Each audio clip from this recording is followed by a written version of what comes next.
I tried to forgive the person who ruined my life, and something strange happened. She actually died believing she was the victim. I know how that sounds. Cold, maybe even cruel. But if you'd asked me 2 years ago if I could ever forgive my sister Linda for what she did to me, to our mother, to my entire family, I would have told you that forgiveness was for people who hadn't lost everything.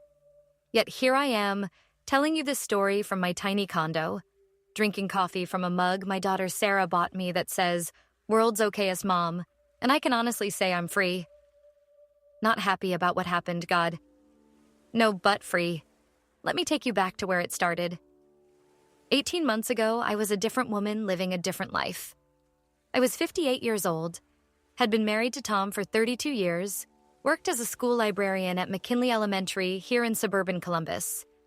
My daughters Emma and Sarah were building their own lives. Emma working as a nurse, Sarah finishing law school. My mother Dorothy lived in our basement apartment that Tom and I had converted specially for her 5 years earlier when Dad died. Life wasn't perfect, but whose is? We had Sunday dinners, mortgage payments, inside jokes, all the comfortable rhythms of a family that had weathered enough storms to know we were solid. Then Linda showed up at my door on a Tuesday afternoon in March, mascara running down her face, 2 battered suitcases at her feet. "He left me with nothing, Maggie," she sobbed into my shoulder. "The house, the car, everything's in his name. I don't even have money for a motel." This was Linda's 3rd divorce. The first 2, she'd gotten decent settlements, but looking at her standing there designer jeans I knew she couldn't afford anymore, that practiced tremble in her voice. I felt the familiar mixture of irritation and guilt that Linda had always triggered in me. She was my baby sister. 4 years younger, always prettier, always more fragile, always needing rescue. "Of course you can stay," I said, because what else do you say? Tom wouldn't be happy, but he'd understand. Family is family. Linda moved into our guest room that night. By the end of the week, she'd reorganized the kitchen cabinets to be more efficient and started having long, private conversations with Mom in the basement. "What do you two talk about down there?" I asked one evening, trying to keep my voice light as I folded laundry. "Oh, just catching up," Linda said, but her smile had that sharp edge I remembered from childhood. "Poor Mom. She's so lonely down there. You know, working full-time, you probably don't realize how isolated she feels." The accusation hung there between us. I wanted to point out that I checked on Mom every morning and evening, that I brought her meals, managed her medications, drove her to every doctor's appointment. But defending yourself against Linda's implications was like wrestling smoke. That first week, I found Mom crying in her apartment 3 different times. Not the gentle tears of an elderly woman watching a sad movie, but deep, confused sobs that shook her whole body. "What's wrong, Mom?" I'd ask, sitting beside her on the small sofa we'd moved from their old house. "I don't know," she'd say, looking at me like she wasn't quite sure who I was. Linda says, but I can't remember what Linda says. The doctor had warned us about Mom's increasing confusion. Mild dementia, he'd said. Good days and bad days. But this felt different. Mom started flinching when I entered her room, clutching her purse against her chest like she was afraid I'd snatch it. "Linda's been so helpful," Tom said one night as we got ready for bed. "She's really stepping up with your mom." I wanted to scream that Linda wasn't helping. She was doing something else. Something I couldn't quite name but could feel in the growing distance in my mother's eyes. But Tom looked so relieved to have someone else sharing the caregiving burden that I swallowed my suspicions. 2 weeks after Linda arrived, I noticed she'd installed a new lock on Mom's filing cabinet. "For safety," Linda explained when I asked. "You know how confused she gets. We don't want her important papers getting misplaced." "But I manage all her finances," I said. Linda's laugh tinkled like breaking glass. "Well, maybe that needs to change. I've been looking at her bank statements." "You've been going through her financial records?" "Someone has to protect her interests." Linda's voice hardened. "Some of these withdrawals look suspicious, Maggie. We should probably have a family meeting about it." I felt the ground shifting under me, but I couldn't see the earthquake coming. 3 weeks after Linda's arrival, I went for my routine mammogram. Just a regular checkup, nothing special. I'd been religious about them since my friend Janet's diagnosis 5 years earlier. The technician was chatty, talking about her daughter's wedding plans while positioning me against the cold machine. Then she went quiet. Called the radiologist. More images, different angles. "We need to do a biopsy," the doctor said, his voice gentle in that practiced way that tells you everything before the actual words come. Aggressive but treatable. That's what they said. Stage 2B, invasive ductal carcinoma. Surgery, chemotherapy, radiation, 6 to 8 months of treatment. Very good prognosis if we started immediately. I drove home in a daze, the words tumbling around in my head like clothes in a dryer. Cancer. I had cancer. That night, we had one of our Sunday dinners. Emma and Sarah were both there. Emma's husband, Mike, even Sarah's new boyfriend, whose name I can never remember now. Isn't that strange? Linda had made her famous lasagna, the one thing she could cook perfectly. I waited until dessert to tell them. "I have something to share," I said, my voice steadier than I felt. The table went silent. Tom reached for my hand, probably thinking I was about to announce something about Mom's deteriorating condition. "I have breast cancer," I said simply. "It's treatable. Surgery is scheduled for next week." The reactions were what you'd expect.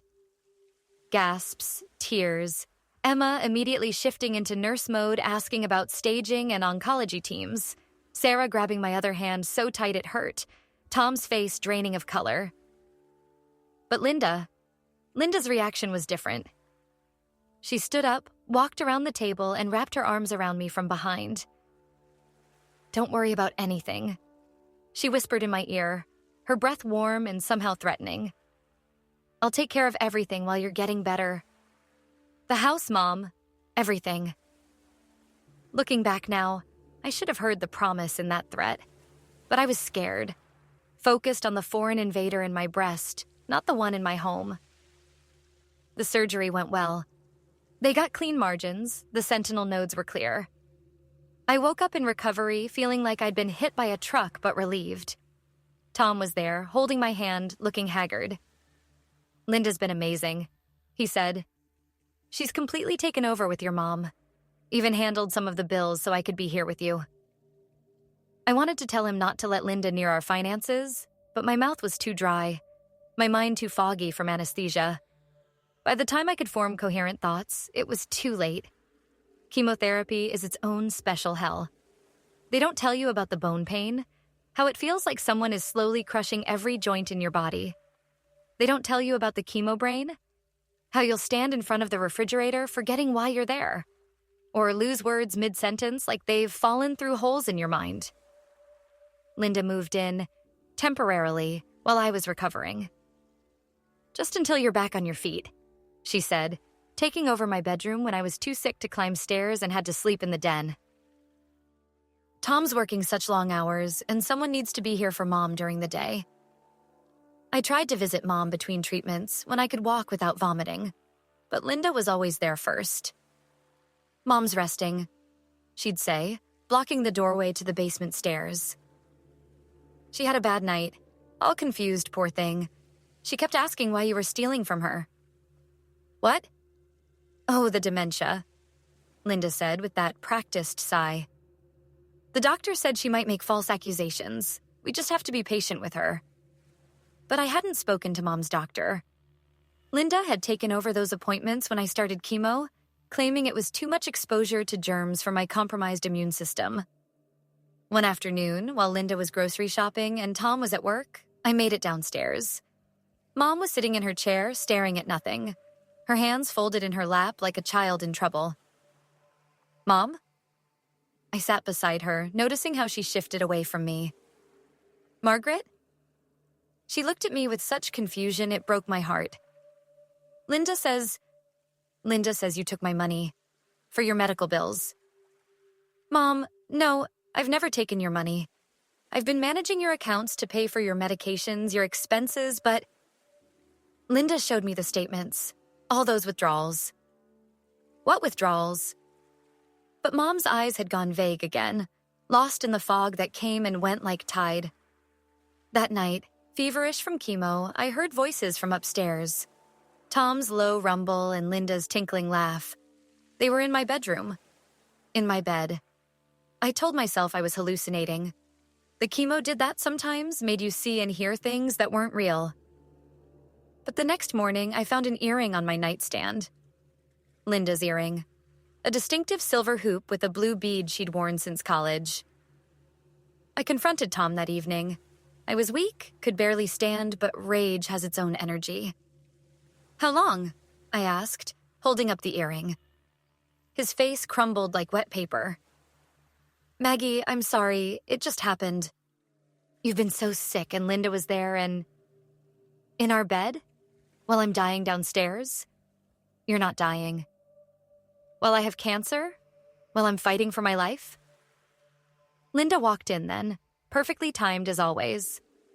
She looked at the earring in my hand, at Tom's guilty face, and her expression shifted into something I'd seen before, the victim pose. "Oh, Maggie," she said softly. "Tom told me about the paranoia. The doctor said it's a side effect of the chemo. You're imagining things that aren't there." "This earring isn't there?" "That's mine, yes. It must have fallen off when I was changing your sheets. Tom, you should have prepared me. The doctor said she might have episodes like this." "What doctor?" I wanted to scream. But Mom chose that moment to appear in the doorway, looking confused and frightened. "Why is Margaret yelling?" she asked Linda. "Not me, Linda. Is she being mean again?" "It's okay, Mom," Linda said, guiding her away. "Margaret's just confused. The medicine makes her confused." But before they left, Mom turned back to me. "I changed it," she said clearly. "Linda said you didn't love me anymore, so I changed it. To be fair. The will." She was talking about the will. The room spun. Tom wouldn't meet my eyes. Linda's hand on Mom's elbow was gentle but firm, leading her away. And I stood there, holding that earring, understanding finally that I wasn't fighting one battle, but 3 cancer, betrayal, and a sister who'd orchestrated my complete destruction while I was too sick to stop her. 2 days later, Mom had a massive stroke. I was at the hospital for treatment when it happened. Linda called Tom, not me. By the time I arrived, still nauseated from chemo, trailing my IV pole, Mom was on a ventilator. "She can't have visitors," Linda told the nurse. "She's not stable enough." "I'm her daughter." "The doctor said family can visit," the nurse confirmed, but Linda had already positioned herself as the primary contact, the decision maker. "One at a time, then," Linda said. "And I think Mom would want to see me first. We've grown so close these past weeks." I watched Linda disappear into Mom's room while I sat in the waiting area, too weak to fight. Sarah arrived an hour later, took one look at the situation, and marched straight past Linda's protests into Mom's room. "She's conscious," Sarah reported back. "She's trying to say something." I went in then. Linda couldn't stop me with Sarah there. Mom's eyes found mine, wide with panic and something else recognition. Regret? Her hand gripped mine with surprising strength. Her mouth moved around the ventilator tube. "I'm sorry," I whispered. "I'm so sorry, Mom." She squeezed harder, her eyes filling with tears. She kept trying to speak, her free hand making writing motions. Sarah found a pen and paper, but Mom's hand shook too much. She managed only one word. "Wrong." Was she saying she'd been wrong? That Linda was wrong? That something was wrong? We'll never know. She slipped into unconsciousness an hour later and never woke up. Linda handled the funeral arrangements while I was having emergency surgery for an infection at my port site.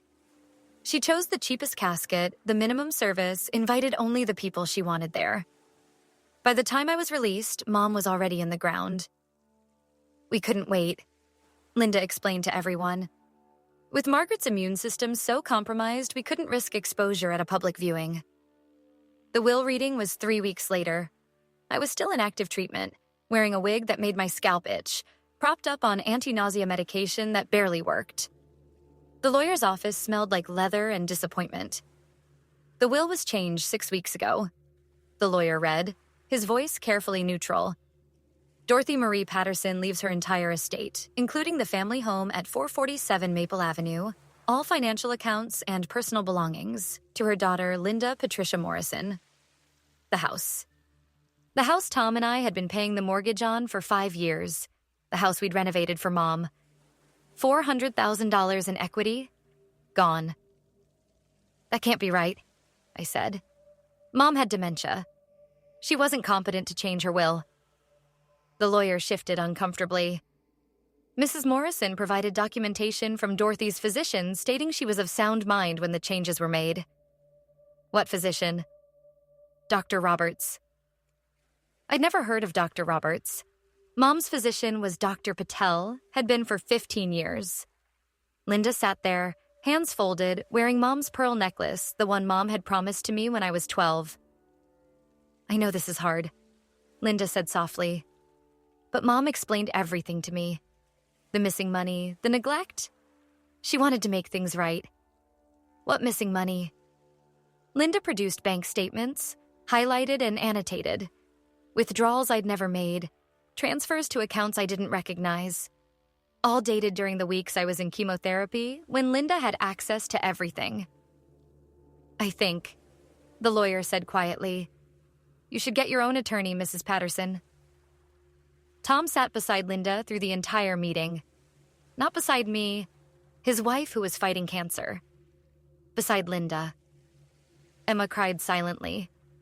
Sarah stood up and walked out. And I sat there, realizing that while I'd been fighting for my life, my sister had stolen it. The eviction notice came 2 weeks later. 30 days, Linda said, standing in what had been my kitchen for 20 years. I'm being generous. I could demand immediate possession. She was already measuring for new curtains. Had fabric samples spread on my dining room table. Where am I supposed to go? I asked. I was still in treatment, still weak, still throwing up every morning. That's not really my problem, is it? Linda examined a swatch of yellow fabric. Maybe Tom can help you figure that out. Oh wait, he's moving in with me. What? Tom appeared in the doorway, couldn't meet my eyes. Just temporarily, he mumbled, until I find a place. Sarah helped me pack. We found evidence everywhere of what Linda had done, receipts for things she'd bought with Mom's credit cards, printouts of emails she'd sent from Mom's account, even a notebook where she'd practiced Mom's signature. But without Mom to testify, it meant nothing. We could fight this, Sarah said, carefully wrapping my wedding china that Linda had decided she didn't want. There's enough here to show fraud. With what money? I laughed bitterly. I can barely afford my cancer treatment. Tom's cleaned out our joint savings, says he needs it for his fresh start. Emma tried to stay neutral, kept talking about family therapy, healing, forgiveness. She's our aunt, Emma said. And she's hurting too. Her husband left her with nothing. Because she cheated on him, Sarah snapped, just like she's doing with Dad. Wake up, Emma. Linda's not hurting. She's a predator. The apartment I moved into was 1 bedroom, 600 square feet, on the 3rd floor of a building that smelled like old carpet and other people's cooking. The stairs nearly killed me. I had to rest on each landing, gasping through the fatigue that chemotherapy brings. But it was mine. Linda couldn't take it. I had to stop treatment for 3 weeks to deal with the legal battles. My oncologist was furious. You're risking your life, she said. But what life? I'd lost my home, my husband, my mother, my inheritance, even my job. The school board had suggested I take extended leave after Linda called them with concerns about my mental state. Sarah moved back from law school to help me. She slept on my couch, held my hair when I vomited, drove me to treatments when I started them again. We're going to get through this, she promised. Emma visited weekly, always with updates about Linda that I didn't want to hear. Linda was renovating the house. Linda had joined Mom's church, was telling everyone how I'd abandoned Mom in her final days. Linda was seeing Tom openly now. She posts on Facebook about healing and forgiveness, Emma reported, about how families can overcome anything with love. 6 months passed. I finished chemotherapy, started radiation, got a job at a small bookstore downtown. The owner was a cancer survivor herself, understood when I needed to sit, when I couldn't lift boxes. The divorce was finalized. Tom got the newer car, most of our retirement savings. I got my freedom and a pile of medical debt. I was learning to live in this smaller life when the text started. Linda has cancer. Emma called, crying. Mom, she's scared. She needs family. She needs you. Sarah was skeptical. It's another manipulation. But the medical records Emma forwarded looked real. Ovarian cancer, stage 3. Linda was facing the same battle I'd just finished, but worse. She wants to see you, Emma pleaded. She says she wants to make things right before she died. The words hung unspoken. I felt the old guilt rising. She was my sister. She had cancer. How could I refuse to see her? But then Tom appeared at the bookstore where I worked. He looked terrible thin, gray, older by years, not months. Maggie, he said, and I hated how my heart still recognized his voice. We're closed, I lied. Please, I need to talk to you. Linda, she's sick and things have become complicated. Complicated? I laughed. That's one word for it. She's demanding I marry her, says she needs my insurance for treatment. But Maggie, I don't love her. I never did. It was a mistake, a terrible mistake. You were sick and I was weak and she was there and... Stop. I want to come home. To what home, Tom? The apartment I can barely afford? The life you helped destroy? I could help you fight Linda. Tell everyone what she did. How she manipulated your mother, forged documents. I have proof, Maggie. Records of what she took. I stared at him. You have proof? You had proof this entire time and you let me lose everything? I was confused. She threatened to tell the girls about other things. What other things? His silence told me everything. There had been others before Linda. Linda had just been the one who'd gotten caught. Get out, I said quietly. If I testify, you could get the house back. Your inheritance. In exchange for what? Taking you back? He couldn't meet my eyes. I have nowhere else to go. Linda's kicking me out.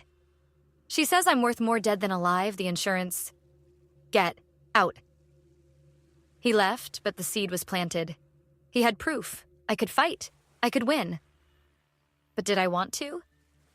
I agreed to meet Linda at a coffee shop downtown. Neutral territory. Public. Safe. She looked sick. That was real, at least. Thin in the wrong way. That grayish pallor I recognized from my own mirror months ago. But her eyes were sharp as ever. Maggie, she said, like we were old friends meeting for lunch. You look good. Healthy. What do you want, Linda? To make amends. I'm dying. Stage 3 isn't necessarily terminal, I would know. Her story shifted immediately. Well, the doctors say it's very aggressive. Different type than yours. Worse prognosis. Always competing, even in cancer. I want to make things right, she continued. The house, I know you think I stole it. But Mom really did want me to have it. She told me how you'd been taking money. Stop lying. But I'm willing to share the proceeds from the sale. 50-50. All you have to do is sign this paper saying Mom was of sound mind when she changed the will and publicly forgive me. For Emma's sake. For family unity. She pushed a document across the table. I didn't touch it. You want me to lie, I said slowly. To say Mom was competent when you manipulated her. To give up any legal claim. To publicly absolve you. And in exchange, you'll give me half of what was already mine. It's a generous offer. I looked at her, really looked. Saw the calculation in her eyes, the manipulation even now, even dying. She couldn't stop. It was who she was. No, I said. No? Maggie, I'm offering you $200,000. No. I have cancer. So did I. You slept with my husband while I had cancer. You turned my mother against me while I had cancer. You stole everything while I had cancer. That's not... Tom pursued me. Even now, she couldn't admit it. I stood to leave. You'll regret this, she called after me. When I'm dead, you'll regret not forgiving me. Emma will never forgive you. The family will never forgive you. But I kept walking. Emma invited me to her birthday dinner 2 weeks later. Small gathering, she said. Just family. I should have known Linda would be there.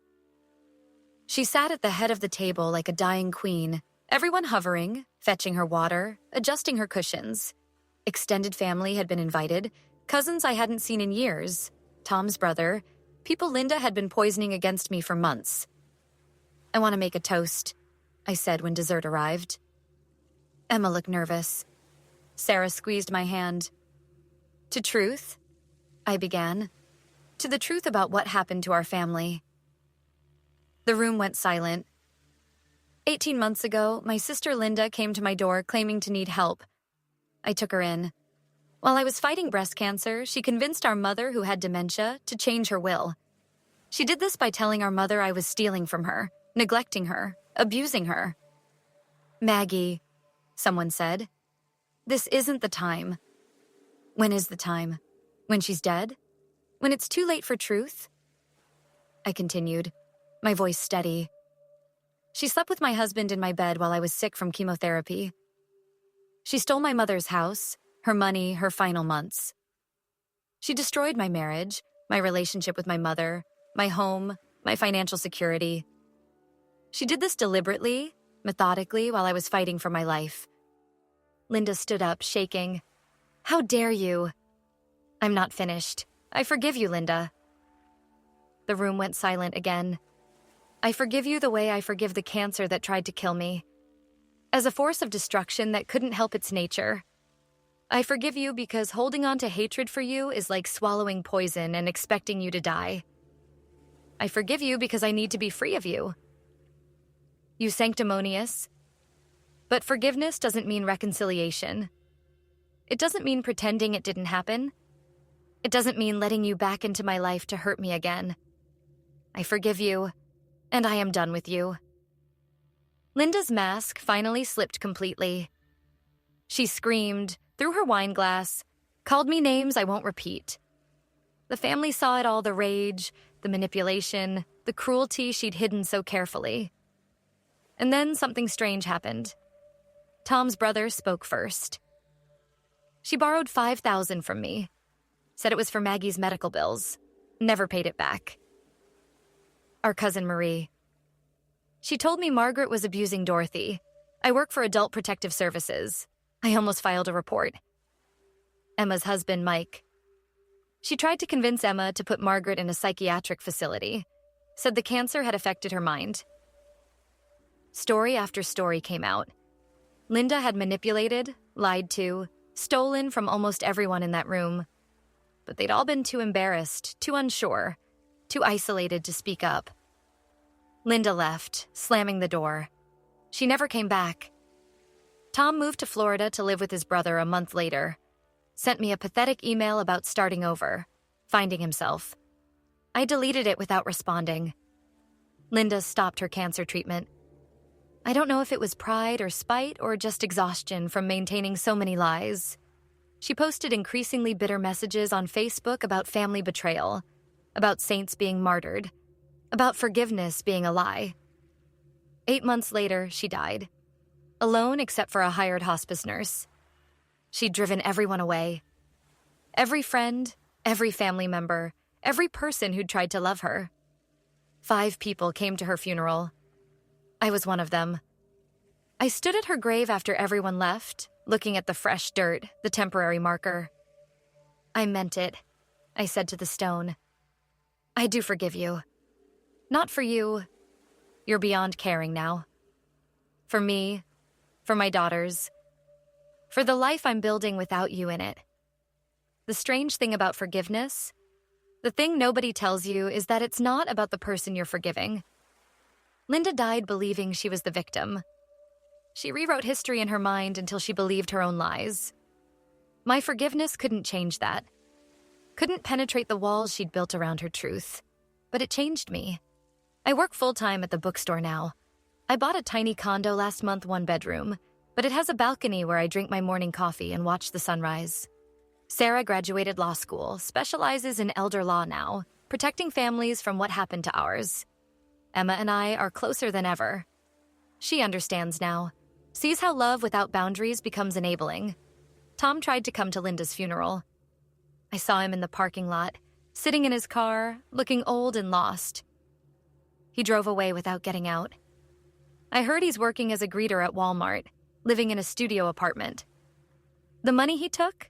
The retirement he cashed out. Linda spent it all on renovations, on clothes, on trying to buy the life she thought she deserved. I dream about my mother sometimes. In the dreams, she's lucid, herself again. She holds my hand and tells me she's sorry, that she knows the truth now. I wake up from these dreams crying, but it's a clean grief, not the poisoned anger I carried for so long. The house mom's house. Our house sold 6 months ago. The new owners are a young family with 3 kids. I drove by last week, saw toys in the yard, heard laughter through the windows. It's a good house. It deserves happiness. I'm telling you this story because I need witnesses. For so long, Linda controlled the narrative, made me doubt my own reality. But this is the truth. Messy and painful and mine. If you're listening to this carrying your own burden of betrayal, know this. Forgiveness isn't what they tell you it is. It's not about reconciliation or forgetting or pretending the wound isn't there. Sometimes forgiveness is just putting down the knife they stuck in your back instead of twisting it yourself. Linda took everything that could be taken. My home, my marriage, my mother's last months, my inheritance, my health for a while. But she couldn't take my daughter's love. She couldn't take my integrity. She couldn't take my ability to rebuild. And in the end, what I built from the ashes is more honest, more real than what I had before. I know now who truly loves me. I know my own strength. I know the difference between family you're born into and family you choose. The strange thing that happened when I forgave Linda? I got my life back. Not the same life that was gone forever, but my life. Mine to live, mine to shape, mine to fill with people who deserve to be there. Thank you for listening to my story. Thank you for being my witness. I know some of you will judge me for not reconciling with Linda before she died. Others will think I should have fought harder, taken Tom back for his testimony, gotten the house. But this is my truth. I chose peace over property, dignity over revenge, freedom over bitterness. Sometimes the best revenge really isn't revenge at all. It's building a life so genuine, so full of real love, that the fake things they took seem like costume jewelry compared to diamonds. Linda died clutching her stolen goods, alone with her lies. I'm living with less material wealth, but more truth than I've ever had.